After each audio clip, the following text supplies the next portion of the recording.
Chapter number 1 ઘન અવસ્થા solid state ની અંદર વાત કરીએ તો એમસીક્યુ નંબર 1 સૌથી પહેલા તમને આવું સમજાવે છે કે આપણે ઘન સ્ફટિક ત્રિજ્યાનો ગુણોત્તર જાણતા હોઈએ તો તેના ઉપરથી ખાલી જગ્યા જાણી શકાય. તો બેટા ગુણોત્તરને આધારે એના મૂલ્યો અલગ અલગ હતા. ખબર ત્રિજ્યાના ગુણોત્તરને આધારે કઈ કઈ વસ્તુ ખબર પડતી હતી તમને? ત્રિજ્યાના ગુણોત્તરને આધારે r પ્લસ અને r માઇનસ ના ગુણોત્તરને આધારે તમને કઈ કઈ વસ્તુ ખબર પડતી હતી? કયા પ્રકારના સ્ફટિક છે? હા, કયા પ્રકારનો એટલે ભૌમિતિક આકાર અને એનો સહવર્ગાંક ખબર પડી જાય. કઈ કઈ વસ્તુ ખબર પડતી હતી? આપણે r પ્લસ આખું ટેબલ ચોપડીમાં નહીં આપી પણ આપણે અલગથી લખાવડાવ્યું હતું. r પ્લસ અને r માઇનસ નો ગુણોત્તર લેવામાં આવે તો જો તમને એવું કહેવામાં આવ્યું 0.225 હોય તો ચતુષ્ફલકીય હોય, 0.500 ની આસપાસ હોય તો અષ્ટફલકીય થાય. આવી રીતે અલગ અલગ સહવર્ગાંકો વિશે શીખ્યા હતા અને સહવર્ગાંકને આધારે એનો આકાર નક્કી થઈ જાય તો સ્ફટિકનો ભૌમિતિક આકાર નક્કી કરી શકાય. બાકી બધા ચુંબકીય ચાકમાત્ર તો અયુગ્મિત ઇલેક્ટ્રોનને આધારે થાય એટલે ત્રિજ્યાના ગુણોત્તરથી ના ખબર પડે, ખામી પણ ખબર ના પડે, બંધનો પ્રકાર પણ ના પડે, ખાલી ભૌમિતિક આકાર ખબર પડે. અને બીજું આની જગ્યાએ ઓપ્શન એક આવી શકે સહવર્ગાંક. સહવર્ગાંકની પણ એની આધારે ખબર પડે. ત્યાર પછી બીસીસી પ્રકારની ધાતુ સ્ફટિક રચનામાં ચલો બીસીસી ની પેકિંગ ક્ષમતા કેટલી? 68. તો આપણે ખાલી અવકાશ શોધવો હોય તો શું કરવાનું? 100 માંથી બાદ 100 માંથી બાદ કરવાનું. 32. હવે આપણે ત્રણે ત્રણ માટે શીખી જ લઈએ અત્યારે જ. એક સિમ્પલ ક્યુબિક ક્લોઝ પેક રચના હોય તો કેટલું આવે? અથવા એને પીસીસી પણ કહેવાય. 52.33. હા, 52.33. અવકાશ એટલે કે આ આટલી પેકિંગ ક્ષમતા છે. અવકાશ કેટલો હોય? 47.48. 47.48. અને બીજી બેટા તમારે ગુજકેટની એક્ઝામ છે ને સોફ્ટવેરમાં જ લેવાશે હો. એટલે સપોઝ હજુ કોઈની ક્વેરી હોય તો ક્લિયર કરાવી લેજો.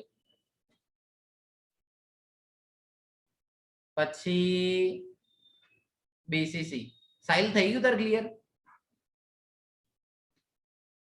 એપ્લિકેશન ચાલુ થઈ સાઇલ? ક્યાં ગયો?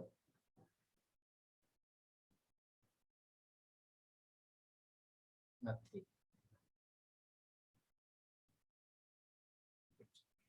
તો જો બીસીસી ની અંદર કેટલી હોય બેટા? 74. 68 and 32. એફસીસી માં 74. 74 અને અહીંયા શું આવશે? 26. તો બોર્ડ અથવા ગુજકેટ ની અંદર પૂછાઈ શકે. એનએસીએલ ની રચના એબીસી પ્રકારની હોય. એફઈઓ ની અંદર યાદ કરો, એફઈઓ ની અંદર કયા પ્રકારની ક્ષતિ જોવા મળે? તો ધાતુ ઉણપની ક્ષતિ. એફઈઓ અહીંયા આવશે 0.95. 93 થી 96 ની વચ્ચે હોય એટલે ધાતુ ખૂટે છે એટલે ધાતુ ઉણપની ક્ષતિ જોવા મળે.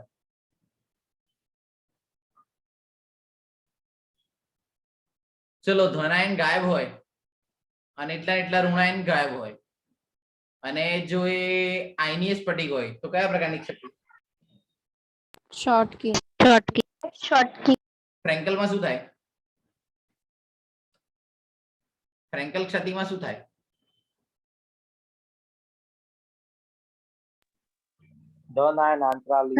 આંતરાલીય સ્થાનમાં જોડે. આ પ્લસ આ માઇનસ, આ પ્લસ આ માઇનસ, પ્લસ માઇનસ હોય એમાંથી પ્લસ પોતાનું સ્થાન છોડે અને ઋણાયનની બાજુમાં જ્યાં થોડો અવકાશ હોય ત્યાં જઈને ગોઠવાઈ જાય. એટલે જ્યાંથી નીકળે ને ત્યાં અવકાશીય ક્ષતિ, જ્યાં ગોઠવાય ને ત્યાં આંતરાલીય ક્ષતિ. અને કોના કારણે જોવા મળે? તો કેટાયનના કારણે.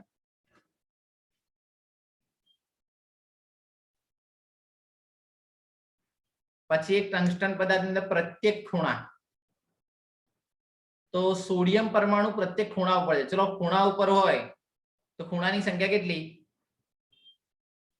8. અને એક ખૂણો કેટલા વડે ભગાય? તો 8 વડે. તો સોડિયમ પરમાણુની સંખ્યા 1. પછી ધારની સંખ્યા કેટલી બાળકો? તો 12. કોઈ પણ એકમ ઘનનો ધારની સંખ્યા 12 અને એ કેટલાના સંપર્કમાં આવે? તો 4 ના. તો 12 ભાગ્યા 4 એટલે 3 અને કેન્દ્ર એક જ હોય, એ કોઈના વડે ડિવાઈડ ના થાય એટલે W. તો બધાને લખી નાખો તો NaWO3. ગુજકેટમાં પૂછાયેલો MCQ.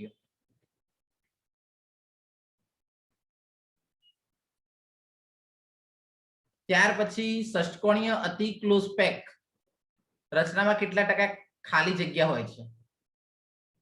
તો FCC હોય તો કેટલી હોય બેટા? 26%. 26%. 26. ક્વાર્ટઝ એ કયા પ્રકારનો છે? તો સહસંયોજક જાળીદાર ઘન. અને ક્વાર્ટઝ કાચ લખ્યો હોય તો કયા પ્રકારમાં આવે? સ્ફટિકમાં. ક્વાર્ટઝ હોય તો એને અસ્ફટિકમાં લઈ શકાય. ત્યાર પછી અંતકેન્દ્રિત. ચલો પહેલા મને એમ કહી દો, ગોળાનું ઘનફળ કેટલું? આપણે ક્ષમતાનું સૂત્ર શું? પેકિંગ ક્ષમતાનું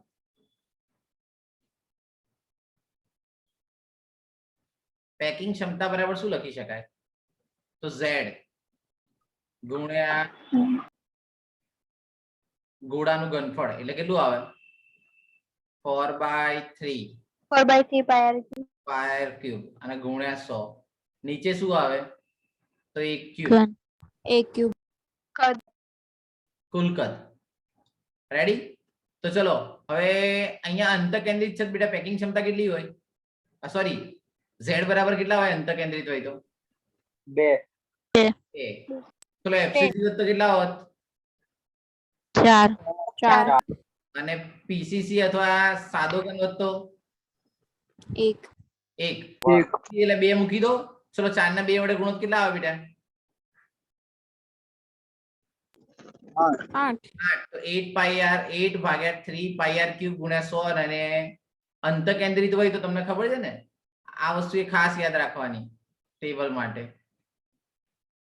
સાદો ઘન હોય તો એ બરાબર શું આવે? 2r. 2r. લાઈવ લેક્ચરમાં શીખવાડેલું છે, પણ ફરીથી એકવાર રિમાઇન્ડ કરાવી દઈએ.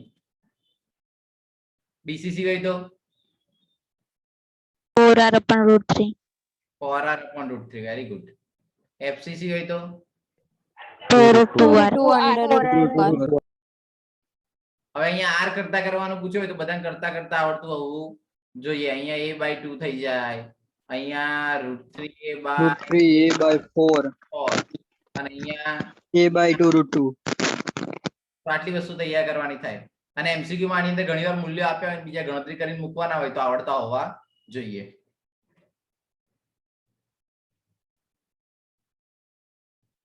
ફેરોમેગ્નેટિક એ કયા પ્રકારનો? તમારા ગુણધર્મોમાં નથી પણ યાદ રાખ, એટલે કે સિલેબસમાં નથી પણ યાદ રાખજો, ફેરીમેગ્નેટિકમાં આવે. ફેરાઇટ એ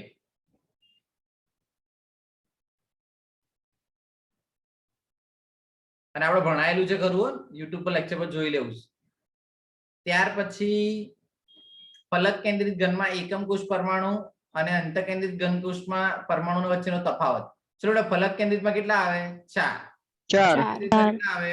2. 2. તફાવત કેટલાનો થઈ ગયો? 2. 2.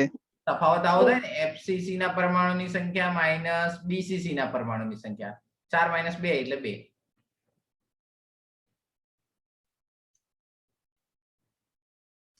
એન્ટીફેરોમેગ્નેટિક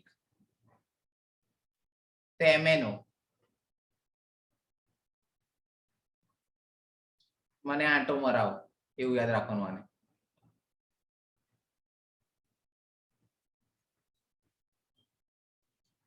ચલો હવે આની અંદર એમ કહે છે કે પ્રતિ એકમ કોષ પરમાણુની સંખ્યા જણાવો. ચલો અહીંયા પરમાણુ ક્યાં ક્યાં રહેલા છે એ કહો. આને અંતકેન્દ્ર સમજો. બીજા ક્યાં રહેલા છે એ કહો. આને શું કહેવાય? ખૂણા પર. ધાર. ખૂણા પર અને ખૂણા પર અને ધાર ઉપર પરમાણુ જોવા મળે છે. તો ધાર કેટલા આવશે? 12. 12/4 એટલે કેટલા થઈ જાય? 3. અને પછી એની અંદર વિચાર્યું છે કે એકમ કોષો પ્રતિ કેટલા? 8 × 8 એટલે 1. ટોટલ પરમાણુ કેટલા થઈ ગયા? 4. અને જો આને અંતકેન્દ્ર ગણીએ, 1 મિનિટ, ખૂણા ઉપર મૂકેલા છે, અંતકેન્દ્ર પર મૂકેલા છે. સર બધી ધાર ઉપર નથી ને. બધી જગ્યાએ ખૂણા ઉપર નહીં. હા, બધી જગ્યાએ ધાર ઉપર નહીં. સાચી વાત છે. 4 જગ્યાએ નથી. એટલે એની સંખ્યા કેટલી છે? અહીંયા તમે વિચારો તો 8 ખૂણાની અંદર વિચારીએ 8 ગુણ્યા 8 એટલે પરમાણુની સંખ્યા 1 કોર્નર. પછી અંતકેન્દ્ર એની અંદર વિચારે તો 1 છે એટલે એનો 1 અને ધારની અંદર વિચારે તો 8 જ જગ્યાએ છે. 1 2 3 4 5 6 7 અને 8. તો અહીંયા થઈ જશે 8 ડિવાઈડ બાય 4 એટલે 2. તો જો 1 2 અને 2 કેટલા થઈ ગયા ટોટલ? 4 4 બધી ધાર ઉપર હોત તો કેટલા આવત? 5 પછી અસ્ફટિકોની ઘન માટે કયું વિધાન અયોગ્ય છે? તો ગરમ કર્યા પછી ઠંડા પાડતા આલેખ સીધી રેખામાં મળે. અસ્ફટિકમય હોય તો સીધી રેખામાં ના મળે. ધીમે ધીમે ઠંડુ થાય ને એનો આલેખ સીધો ના મળે, અયોગ્ય મળે. અને યાદ રાખો તેના આભાસી અથવા અતિશય ઠંડા કરેલા તો કહેવાય જ. એનો આકાર અનિયમિત હોય, તેના ઘટક ગોઠવણી દરેક જગ્યાએ સમાન જોવા મળે નહીં. આ 3 વસ્તુ સાચી છે, પહેલી વસ્તુ ખોટી છે.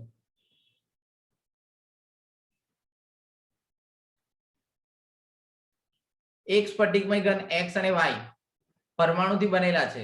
x પરમાણુ સીસીપી રચના ધરાવે છે, y પરમાણુ ચતુષ્ફલકીય છિદ્રોમાં ગોઠવાયેલા છે. x અને y પરમાણુ, x પરમાણુ સીસીપી રચના ધરાવે. ચલો સીસીપી રચના ધરાવે તો પરમાણુની સંખ્યા કેટલી હોય બેટા? 4. 4 y પરમાણુ ચતુષ્ફલકીય, હંમેશા જેટલા પરમાણુ હોય એટલા અષ્ટફલકીય છિદ્ર, એનાથી બમણા શું હોય? ચતુષ્ફલકીય છિદ્ર. ફલકીય કેટલી થઈ જાય? 8 ટેટ્રાવોઇડમાં, એટલે કે ચતુષ્ફલકીય છિદ્ર. હવે તમને એમ શું કહે છે? y જો એક બાજુ પરના વિકર્ણના બધા જ પરમાણુ, એક બાજુ પરના વિકર્ણના બધા જ પરમાણુ દૂર થતા સ્ફટિક ઘનનું અણુસૂત્ર જણાવો. હવે આની અંદર વિચારવાનું એવું થાય,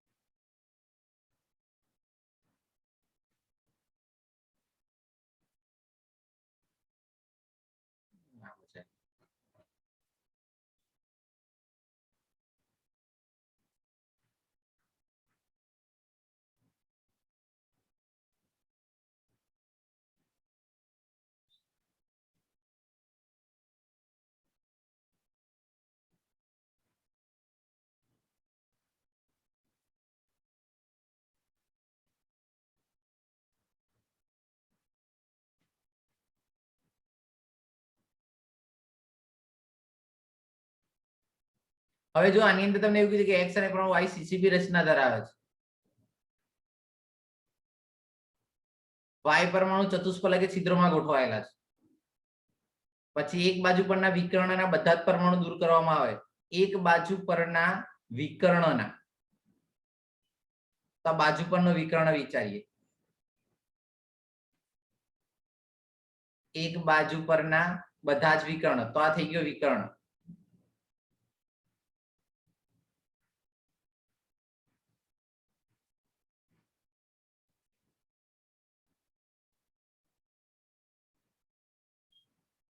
એના બધા જ પરમાણુ દૂર કરવામાં આવે તો રચના શું થશે?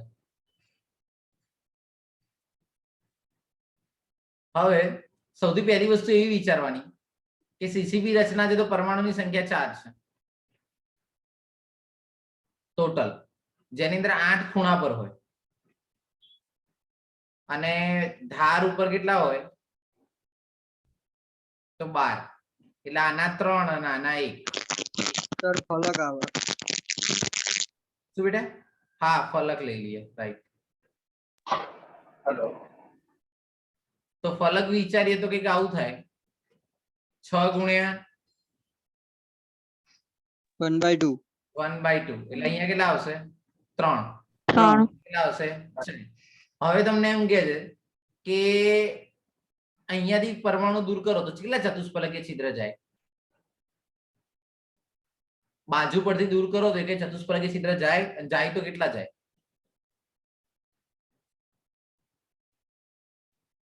અને એવું ના ભાવે તો ડાયરેક્ટ આના પર જતા રહીએ.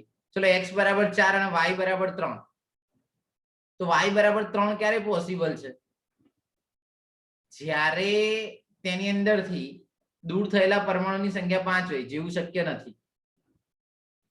અથવા તમે અહીંયા વિચારો તો આખા વિકર્ણના દૂર કરો તો અહીંયાથી 2 જાય એટલે ખૂણા ગયા 2.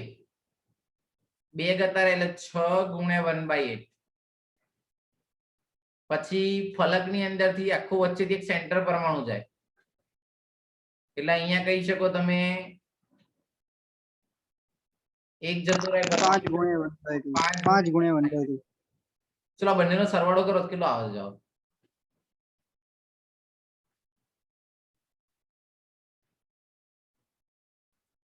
તો 6/8 અને 5/2 કેટલો આવે બેટા? સાદુરૂપ આપો તો.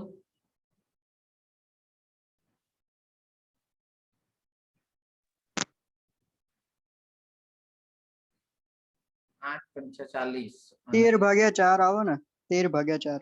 13/4. હવે આ 13/4 જે આયા એના માટે તમે વિચારો x બરાબર તમને મળી ગયા 13/4. હવે જો અહીંયાથી એક અષ્ટફલકીય છિદ્ર જાય ને તો 2 ચતુષ્ફલકીય છિદ્ર જાય તો અહીંયા જવાબ આવે y બરાબર 6. હંમેશા યાદ રાખવાનું, સેન્ટરના પરમાણુમાંથી જાય ને એક અષ્ટફલકીય છિદ્ર જતું હોય ને તો ચતુષ્ફલકીય છિદ્ર 2 જાય એટલે 8 હતા એમાંથી 2 કરતા એટલે 6 આયા. તો જવાબ આવ્યો x13 y અહીંયાથી આમ ગુણી નાખો તો 6 ચોક 24. તો આવો તો કોઈ જવાબ જ નથી એટલે એક પણ સર નહીં. અહીંયા ના ખબર પડી. શામાં બોલ ને? આ y6. એકચ્યુઅલી માં છે ને ચતુષ્ફલકીય છિદ્રની સંખ્યા બેટા જેટલા પરમાણુ હોય એના કરતા બમણા હોય. હા. હા, હવે કોઈ પણ વિકર્ણ તું લે ને એ વિકર્ણ પર એક અષ્ટફલકીય છિદ્ર હોય અને એક અષ્ટફલકીય છિદ્ર હોય તો 2 કેવા હોય? ચતુષ્ફલકીય. ચતુષ્ફલકીય છિદ્ર. એટલે એના કારણે એક અષ્ટફલકીય છિદ્ર ગયું તો બાકીના કેટલા ગયા? 2. 2 આપણે ચતુષ્ફલકીય. જો 8 હતા એમાંથી કેટલા ગતા રહ્યા? 2 એટલે 6 વધે. બરાબર.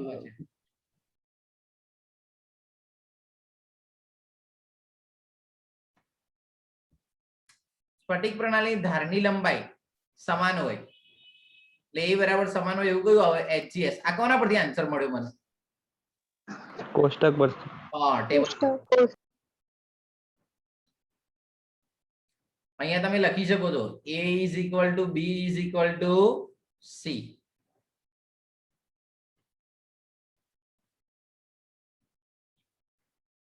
ક્યુબિક ક્લોઝ પેક રચનામાં એક ગોળ આવ્યો. ક્યુબિક ક્લોઝ પેક રચના હોય તો શું થાય? તો પોતાના પર એટલે પોતાના સ્તરના કેટલા પરમાણુને સ્પર્શ કરે? 6. 6. ઉપર 3, ઉપર 3 નીચે 3. 3. તો ટોટલ કેટલા થઈ ગયા? 12. એને કોમ્બિનેશન નંબર પણ કહેવાય અને સહગુણાંક પણ કહેવાય.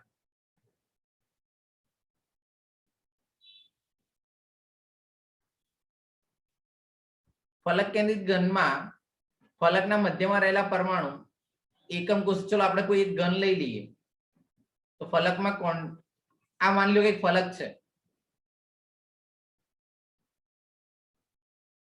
અને અહીંયા હું કોઈ ગોળ મૂકું તો આ ગોળ કેટલા રૂમના કોન્ટેક્ટમાં આવે અથવા કેટલા ઘનના કોન્ટેક્ટમાં આવે?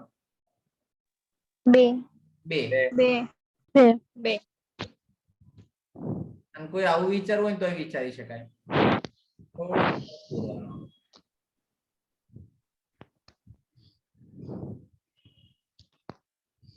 આને આપણે જોડ દઈએ તો અહીંયા કોઈ એક પરમાણુ લેવામાં આવે ને તો આ બાજુના રૂમના કોન્ટેક્ટમાં હોય ને આ બાજુના રૂમના કોન્ટેક્ટમાં હોય એટલે ટોટલ 2 આવે. ધાર કેટલાના કોન્ટેક્ટમાં આવે? 4. ખૂણો 8. ખૂણો 8. અને ઘનનું કેન્દ્ર કોઈના કોન્ટેક્ટમાં આવે નહીં. હીરાની અંદર સ્ફટિક રચના આ પૂછાયેલો છે. યાદ રાખજો હીરાની જે સ્ફટિક રચના છે ને એની અંદર 8 પરમાણુ હોય એટલે એનો સહગુણાંક 8 હોય.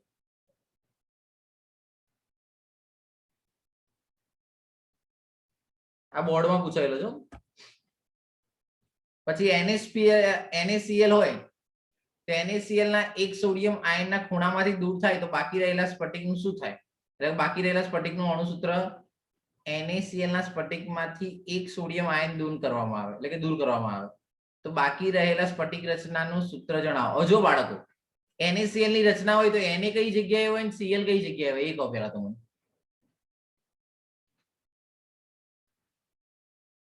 તો Na છે ને એ ખૂણા ઉપર હોય ખૂણા ઉપર. અને એના સિવાય કઈ જગ્યાએ હોય? કારણ કે આના પરમાણુની સંખ્યા 4 હોય અને આના પરમાણુની સંખ્યા તો 4 જ હોય.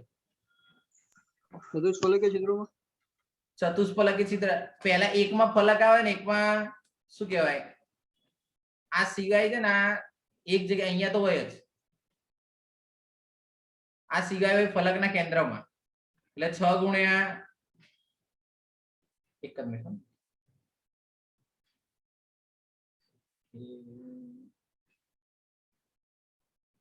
હા 6 ગુણ્યા 1/2 એટલે આના 3 અને આના બોલો 1 ટોટલ 4 થઈ ગયા. હવે અહીંયા વિચારો તો અહીંયા વિચારો Cl માઈનસ એ ક્યાં હોય તો એક શું કહેવાય અંતઃકેન્દ્ર હા અંતઃકેન્દ્ર એના સિવાય ધાર ઉપર હોય એટલે આના પરમાણુની સંખ્યા કેટલી થઈ ગઈ 4 હા 4 અને આની અંદર એવું વિચારવામાં આવે કે શું કરે છે આ લોકો તો પરમાણુની અંદરથી એક સોડિયમ પરમાણુ દૂર કરે. ચલો ખૂણા ઉપર 8 હોય એમાંથી એક જતો રહે કેટલા બચે 7 બચ્યા ભાગ્યા 8 તો આવવાના જ. અને અહીંયા તમે વિચારો તો Cl ની અંદરથી કશું દૂર નહીં થતું એટલે એના પરમાણુની સંખ્યા કેટલી છે 4 તો જવાબ આવે 8 આ બાજુ જતો રહે એટલે 8 તરી 24 થઈ જાય એટલે જવાબ આવે Na7Cl24. આ યાદ રાખજો આમાં ભૂલ છે સર ભૂલ હે તમારામાં. ભૂલ આજે Na+ છે ને એ કેન્દ્ર અને ધારના કેન્દ્રમાં આવ્યો અને જે Cl- એ ખૂણા અને ફલકમાં હોય. આ જવાબ સાચો જ છે NaCl. ફરીથી બોલ Na ક્યાં હોય આજે ધન આયન ને એ કેન્દ્રમાં હોય અને ધારના કેન્દ્રમાં હોય ચલો ધન આયન છે એ કેન્દ્રમાં લઈએ અને ધાર કેન્દ્રમાં અને બીજું ધારના કે ધારમાં એમ.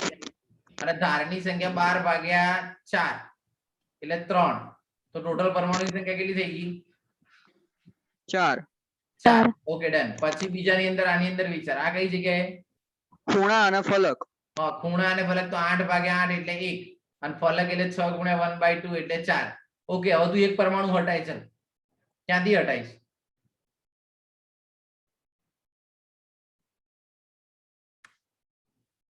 એક પરમાણુ હટાય અને પછી મને NaCl આન્સર લાઈન આપશે.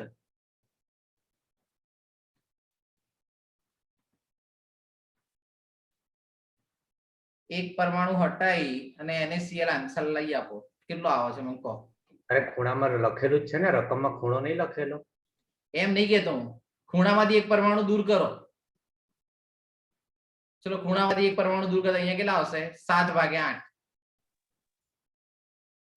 પણ સર સોડિયમ કીધું છે ને હા હું એ તો કહું છું એટલે તેને મને સમજાવ્યું એટલું સમજાવું છું. ચલો અહીંયા Cl- ગણો તો કેવી રીતે પોસિબલ છે એટલે જવાબ બેટા આ જ આવે છે.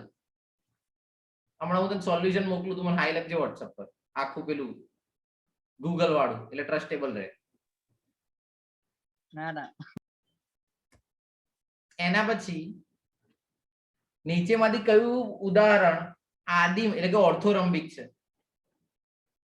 તો ઓર્થોરમ્બિક આપણે યાદ રાખતા હતા ઘટેઓ હેર મોટા એની અંદર આ શામાં આવશે તો ઓર્થોરમ્બિકમાં ઘટેઓ.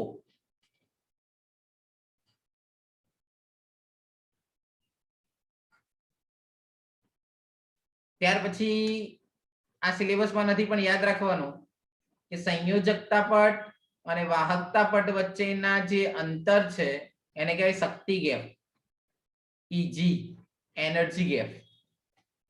જો એ ગેપ ના હોય તો વાહક તરીકે વર્તે ગેપ ઓછી હોય તો અર્ધ વાહક તરીકે વર્તે અને ગેપ બહુ બધી વર્તે હોય તો અવાહક તરીકે વર્તે.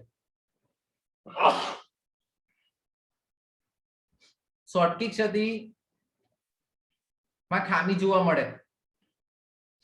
શોર્ટકીમાં શું હોય તો ધનાયન અને ઋણાયન કદ લગભગ સમાન હોય તેવા હોય અને ઊંચો સવારકાંક ધરાવના તે બંને વસ્તુ સાચી છે. ઉદાહરણ તરીકે તમે કયા લઈ શકો શોર્ટકીમાં NaCl ACBr વેરી ગુડ. અને એજીબી આજે બંનેમાં આવે, શોર્ટકીમાં આવે ને ફ્રેન્કલમાં આવે. ત્યાર પછી વિચારીએ, તમને એવું કીધું છે કે ફલક કેન્દ્રિત સ્ફટિક એકમ કોષમાં કેટલા પરમાણુ હોય? તો 8 ખૂણા ભાગ્યા 8 એટલે 1, ફલક 6 ભાગ્યા 2 એટલે 3, તો ટોટલ પરમાણુ 4. અને આપણને ખબર જ છે કે સિમ્પલ હોય તો 1, બીસીસી હોય તો 2 અને એફસીસી હોય તો 4.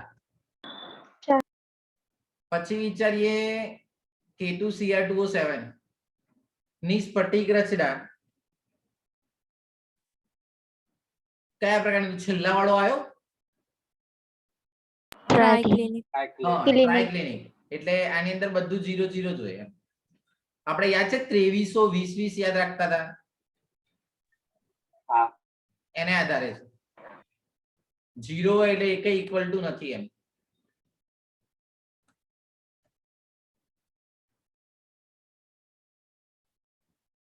પછી તમને એમ કહે છે કે Y પરમાણુ સીસીપી વોલેટિલિટીઝ નો બનેલો છે, X પરમાણુ ચતુષ્ફલકી છિદ્રનો 2 ભાગ રોકે છે. ચલો Y પરમાણુ 4 પરમાણુની સંખ્યા, ચતુષ્ફલકીય પરમાણુની સંખ્યા 8. હવે એમ કહે છે કે X પરમાણુ ચતુષ્ફલક કેટલો ભાગ રોકે છે? તો 2/3, તો 8 ના 2/3 લો એટલે 16/3 આવે.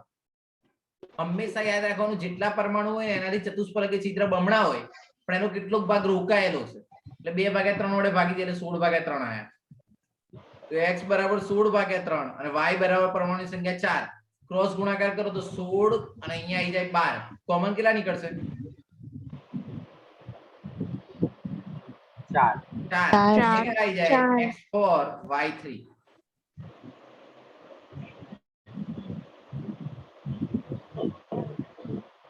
પછી એના પછી વિચારવાનું એવું છે કે કયા પદાર્થને ગરમ કરવાથી ફેરીમેગ્નેટિક ગુમાવીને તે અનુચુંબકીય બની જાય? કયા પદાર્થને ગરમ કરવાથી? તો Fe3O4. શું કહેતા હતા હમણાં? આનું નામ શું લખ્યું હતું?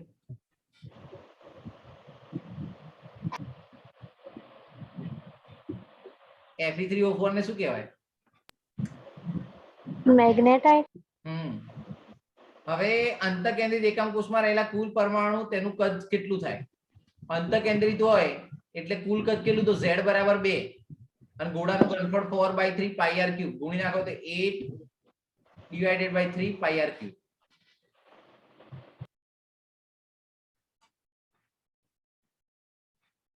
ત્યાર પછી કયું ખોટું છે? તો હમણાં શીખ્યા હતા એમ, સ્ફટિકને ગરમ કરીને ઠંડુ પાડો તો આલેખ સીધો ના મળે. અહીંયા શું લખ્યું? સ્ફટિકના પેલામાં અસ્ફટિકમય માટે હતું, અહીંયા સ્ફટિકમય માટે. ચલો આલેખ વક્રાકાર મળે? સુરેખ મળે. વક્રાકાર શામાં મળે? અસ્ફટિક.